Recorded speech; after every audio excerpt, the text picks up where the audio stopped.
Hello friends, स्वागत है आप सभी का हमारे यूट्यूब चैनल पर। दोस्तों, आज मैं आप लोगों के लिए पुनः एक बार क्लास 12th हिंदी का 1000 वीवीआई ऑब्जेक्टिव सीरीज को आगे बढ़ाते हुए ये हिंदी का हम लोग 7वां नंबर का क्लास लेकर आए, जिसमें कि आज हम लोग हिंदी का 25 महत्वपूर्ण प्रश्न करने जा रहे हैं।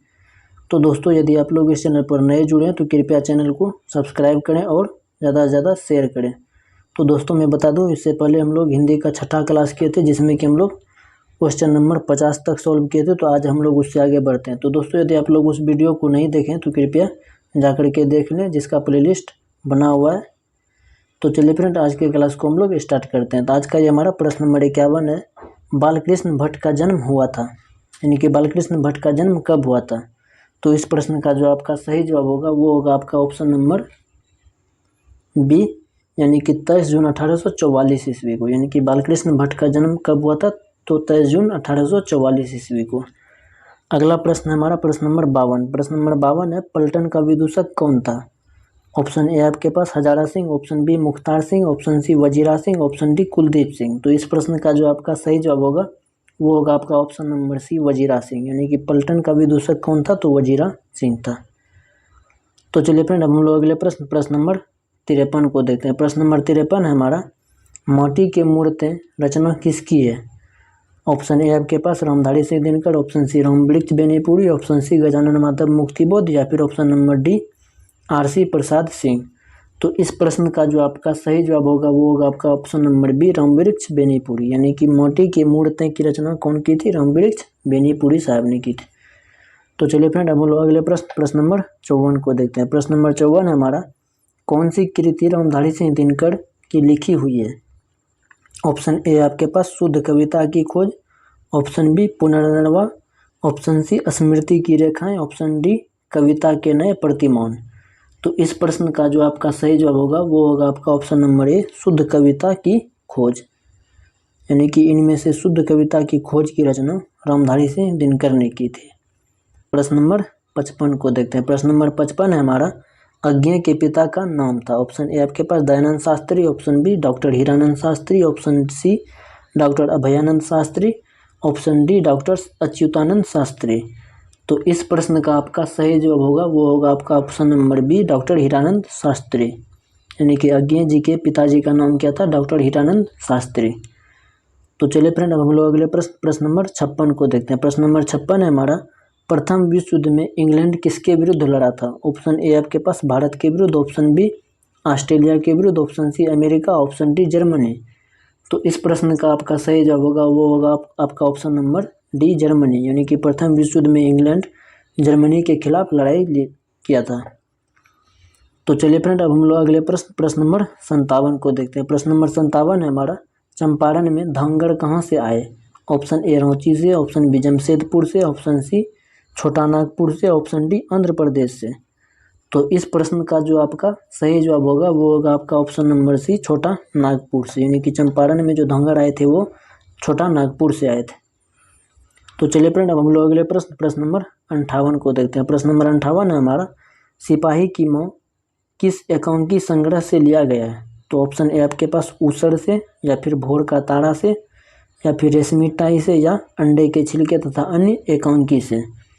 तो इस प्रश्न का जो आपका सही जवाब होगा वो होगा आपका ऑप्शन नंबर डी, अंडे के छिलके तथा अन्य एकांकी से। यानी कि सिपाही की मौत जो है वो आपका अंडे के छिलके तथा अन्य एकांकी नामक संग्रह से लिया गया है। तो चलिए फ्रेंड, अब हम लोग अगले प्रश्न नंबर 59 को देखते हैं। प्रश्न नंबर 59 है हमारा, निम्नलिखित में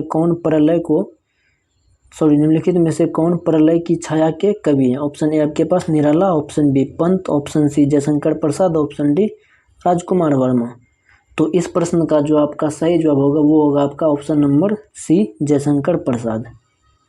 तो चलिए फ्रेंड, अब हम लोग अगले प्रश्न नंबर 60 को देखते हैं। प्रश्न नंबर 60 है हमारा, सलाम कहानी संग्रह के कहानीकार कौन है। Option A Jaishankar Prasad, option B Om Prakash Valmiki, option C Krishna Sobti, option D Kamleshwar. तो इस प्रश्न का जो आपका सही जवाब होगा वो होगा आपका option number B, Om Prakash Valmiki. यानी कि सलाम कहानी संग्रह के कहानीकार जो हैं ओम प्रकाश वाल्मीकि जी हैं। तो चलिए फ्रेंड, अब हम लोग अगले प्रश्न नंबर 61 को देखते हैं। प्रश्न नंबर 61 है हमारा, कौन सी रचना मलयज की नहीं है। ऑप्शन ए आपका जख्म पर धूल, ऑप्शन बी संवाद और एकालाप, option C Ramchandra Shukla, option D सुनो राधिके। तो इस प्रश्न का जो आपका सही जवाब होगा वो होगा आपका ऑप्शन नंबर डी सुनो राधिके, यानी कि सुनो राधिके नामक कहानी पाठ जो है वो मलयज के द्वारा नहीं लिखा गया है, लेकिन जख्म पर धूल और संवाद और एकाताप, उसके बाद रामचंद्र शुक्ल, ये सभी जो है वो मलयज के द्वारा लिखा गया है।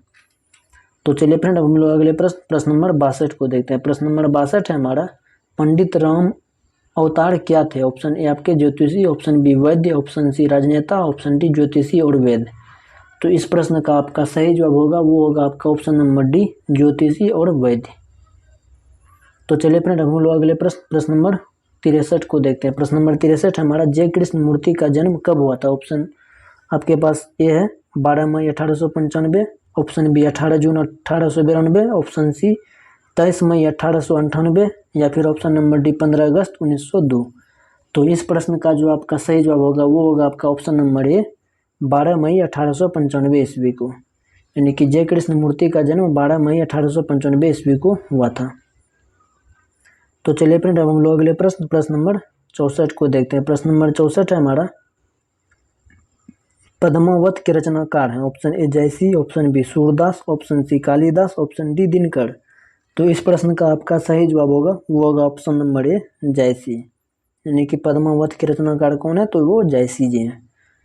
तो चलिए फ्रेंड, अब हम लोग अगले प्रश्न नंबर 65 को देखते हैं। प्रश्न नंबर 65 है हमारा, सूरदास के गुरु का क्या नाम था? ऑप्शन ए आपके पास Narhari Das, option B Vitthalnath, option D C Vallabhacharya, option D Anand Das. तो इस प्रश्न का जो आपका सही जवाब होगा वो होगा आपका ऑप्शन नंबर सी वल्लभाचार्य, यानी कि सूरदास के गुरु का क्या नाम था? वल्लभाचार्य था।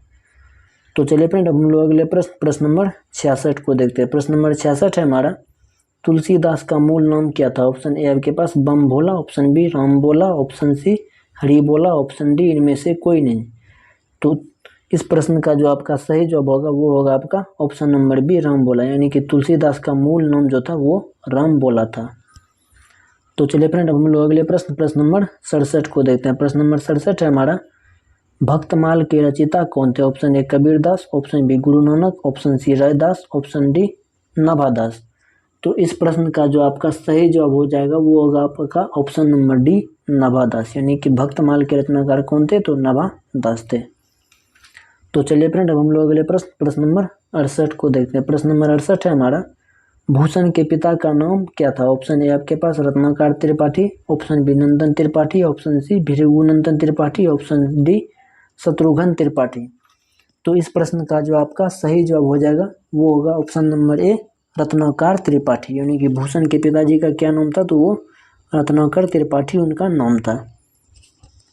तो चलिए फ्रेंड, अब हम लोग अगले प्रश्न नंबर प्रयावाद, ऑप्शन बी प्रगतिवाद, ऑप्शन सी प्रयोगवाद, ऑप्शन डी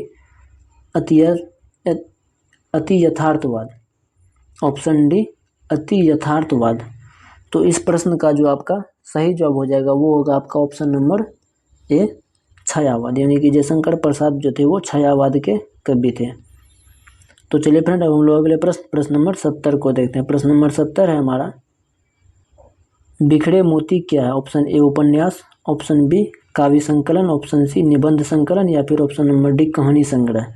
तो इस प्रश्न का आपका सही जवाब हो जाएगा वो ऑप्शन नंबर डी कहानी संग्रह, यानी कि बिखरे मोती जो है वो आपका एक कहानी संग्रह है। तो चलिए फ्रेंड, अब हम लोग अगले प्रश्न नंबर 71 को देखते हैं। प्रश्न नंबर 71 है हमारा, शमशेर बहादुर सिंह की पत्नी का नाम क्या था? ऑप्शन ए कर्म देवी, ऑप्शन बी धर्म देवी, option C Rita Devi, option D इनमें से कोई नहीं। तो इस प्रश्न का आपका सही जवाब हो जाएगा वो होगा ऑप्शन नंबर बी धर्म देवी, यानी कि शमशेर बहादुर सिंह की पत्नी का नाम जो था वो धर्म देवी था।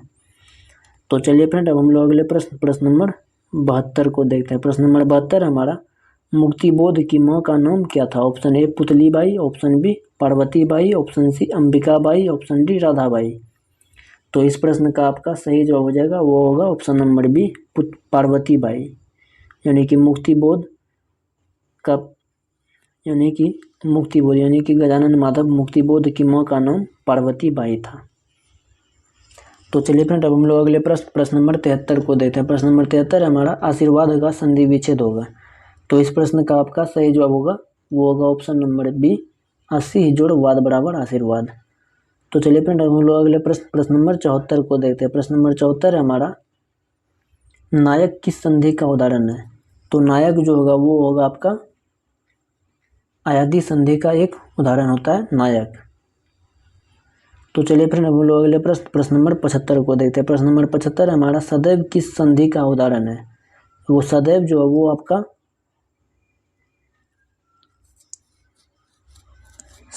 वो आपका वृद्धि संधि का एक उदाहरण। तो कृपया इसे ज़्यादा से ज़्यादा शेयर करें और आप लोग सब्सक्राइब हमारे चैनल को ज़रूर कर दें, क्योंकि आप लोगों के लिए